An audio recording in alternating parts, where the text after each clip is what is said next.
اعوذ باللہ من الشیطان الرجیم بسم اللہ الرحمن الرحیم اللہم صلی علی محمد وعلی آل محمد وبارک وسلم۔ ڈیئر ناظرین، آج مجھے داتا صاحب کے مزار مبارک پر حاضری کا شرف حاصل ہوا، تو میں نے سوچا کہ آپ کے حالات زندگی آپ سے شیئر کروں۔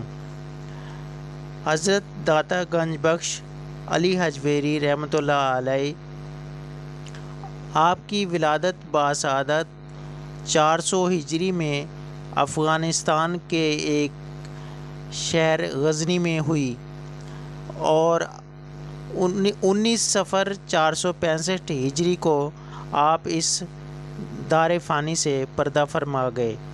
آپ ایک بلند پایا صوفی بزرگ، آپ کا نام علی، کنیت ابو الحسن اور عرفیت داتا گنج بخش ہے۔ آپ کے والد ماجد کا نام عثمانی جلابی تھا۔ داتا گنج بخش کی وجہ تسمیہ کے بارے میں عام لوگ خیال کرتے ہیں کہ جب خواجہ معین الدین چشتی رحمۃ اللہ علیہ کو دربار رسالت سے ہندوستان کی ولایت عطا ہوئی تو حکم ہوا کہ پہلے جا کے سید علی حجویری کے روضہ مبارک پر اعتکاف کرنا اور ان سے فیض حاصل کر کے راجپوتانہ کے صحرا میں جا کر اسلامی جھنڈا نصب کرنا۔ چنانچہ خواجہ چشتی نے آپ کے روضہ مبارک کے سامنے ایک کوٹھڑی میں 40 دن تک اعتکاف کیا۔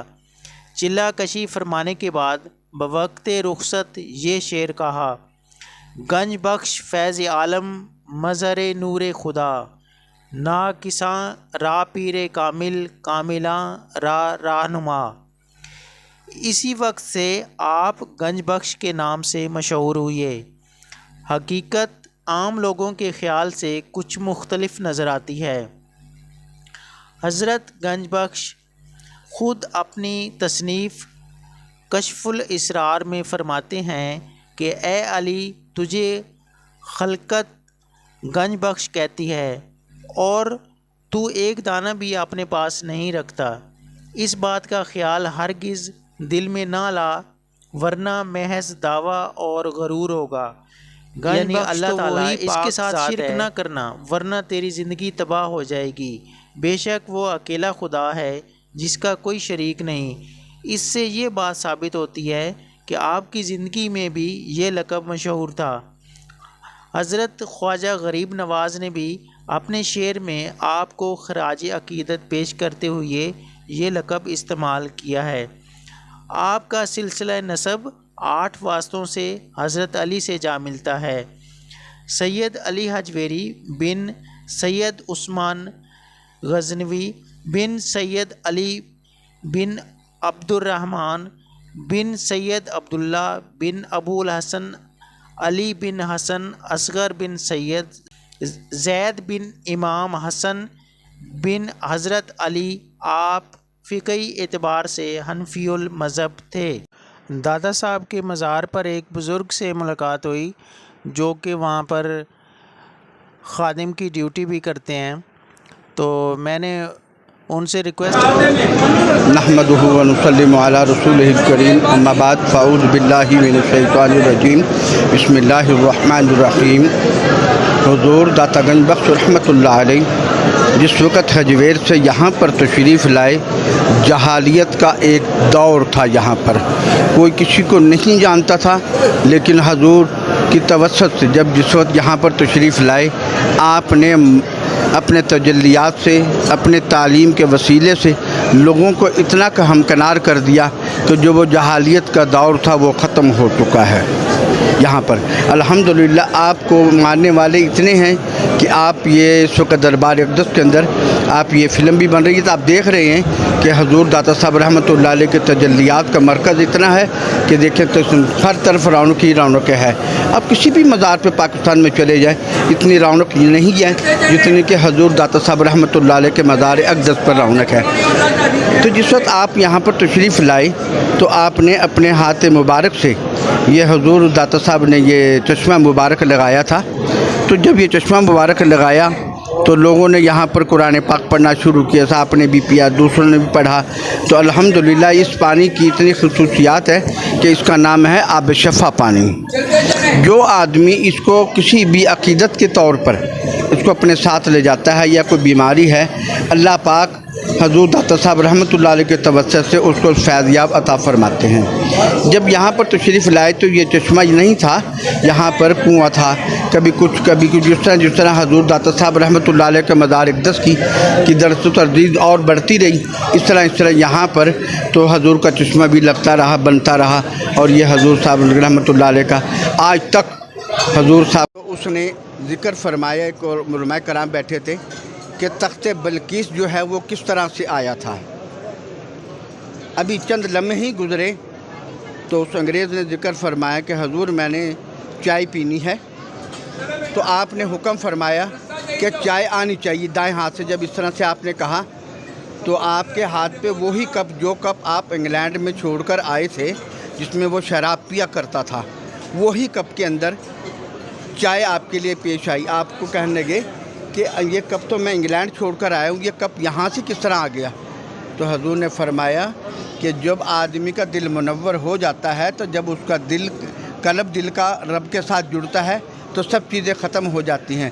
آپ نے فرمایا جس طرح سے تخت بلقیس آیا، اس طرح ہی سے چائے کا کپ بھی جو ہے وہ یہاں میرے پاس موجود آ گیا ہے۔ مبارک جو ہے 5، 6 اور 7 تاریخ کو ستمبر کو شروع ہو رہا ہے، اور سفر کی 18، 19، 20 ہے، اور منگل، بدھ اور جمعرات کا دن ہے۔ سبیل جو ہے وہ الحمدللہ 980 سال ہو چکے ہیں، وہ باہر لگتی ہے آپ کے بائیں جانب، اور وہ چلتی رہے گی اور وہ رکتی نہیں ہے انشاءاللہ العزیز۔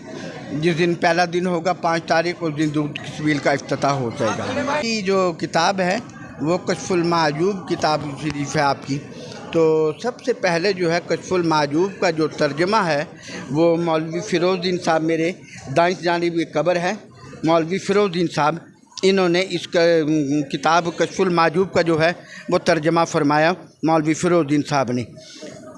پہلے یہ کتاب فارسی میں تھی، جب آپ نے یہ ترجمہ فرمایا تو اردو میں، تو یہ کشف المعجوب کا ترجمہ جو ہے وہ مولوی فیروز الدین صاحب نے فرمایا، جو کہ اب تک کئی مصنفوں نے، کئی حفظائے قرآن نے یہ کشف المعجوب کا ترجمہ کیا ہے، اور اس کے فیض یاب ہوتے ہیں۔ اور حضور داتا صاحب رحمۃ اللہ علیہ کے مزار اقدس پر تقریباً 44-45 گلے موجود ہیں، جو کہ حضور کا نذرانہ جو اس میں ڈالتے ہیں، اور ہر پیر کو یا بدھ کو یا جمعرات کو جو ہے نا آپ کا یہ کیش کھلتا ہے، سب اس کیش کو دیکھتے ہیں، فیض یاب ہوتے ہیں، اور انشاءاللہ ہوتے رہیں گے، آمین۔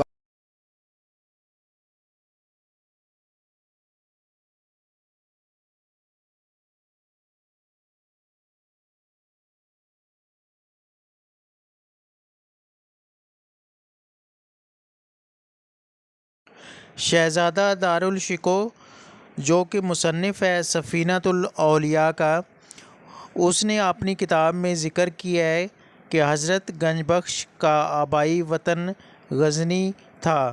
آپ کا خاندان حجویر میں رہتا تھا۔ حجویر غزنی سے بہت قریب ہونے کی وجہ سے غزنی کا ایک محلہ سمجھا جاتا تھا۔ اس کے بعد آپ کا خاندان جلاب آ گیا۔ جلاب قصبہ غزنی سے حجویر کی نسبت زیادہ قریب تھا۔ حضرت گنج بخش کے والد ماجد کا نام عثمان جلابی مشہور ہے۔ حضرت حجویری نے دینی تعلیم اپنے آبائی وطن میں ابوالعلا عبد الرحیم اور ابوالعباس بن احمد سے حاصل کی۔ آپ نے زندگی کا بیشتر حصہ روحانی تجربات اور تزکیہ نفس کی خاطر سیر و سیاحت میں گزارا۔ دوران سیاحت بغداد، طبرستان، خراسان، کرمان، شام، عراق اور ترکی بھی تشریف لے گئے۔ دوران سیاحت آپ نے اولیاء اکرام اور صوفیاء اعظام سے فیض حاصل کیا۔ آپ نے ایک چھوٹی سی مسجد تعمیر کرائی، جس پر بعض علماء کو یہ اعتراض تھا کہ اس مسجد کی جو سمت ہے، سمت کعبہ، وہ درست نہیں ہے، تو آپ نے اپنی امامت میں ایک جماعت کروائی اور سب لوگوں کو دعوت دی کہ آ کر نماز پڑھیں۔ دوران نماز سب لوگوں نے بچشم خود کعبہ کو سامنے پایا اور حضرت حجویری کے کمالات کے قائل ہو گئے۔ کشف المحجوب میں آپ لکھتے ہیں کہ ایک بار میں عراق میں دنیا کو حاصل کرنے اور اسے لٹا دینے میں بری طرح مشغول تھا اور بہت قرض دار ہو گیا تھا۔ جس کسی کو بھی کسی چیز کی آرزو ہوتی وہ میری طرف رجوع کرتا، میں اس کی فکر میں رہتا سب کی آرزو کیسے پوری کروں۔ تو ایک شیخ نے مجھے لکھا کہ اے فرزند، اگر ممکن ہو تو دوسروں کی حاجت ضرور پوری کرو، مگر سب کے لیے اپنا دل پریشان نہ کیا کرو۔ رب العالمین ہی حقیقی حاجت روا ہے اور اپنے بندوں کے لیے کافی ہے۔ کشف المحجوب سے ماخوذ ہے کہ آپ نے 3 ماہ تک حضرت بایزید بسطامی کے مزار مبارک پر اعتکاف کیا۔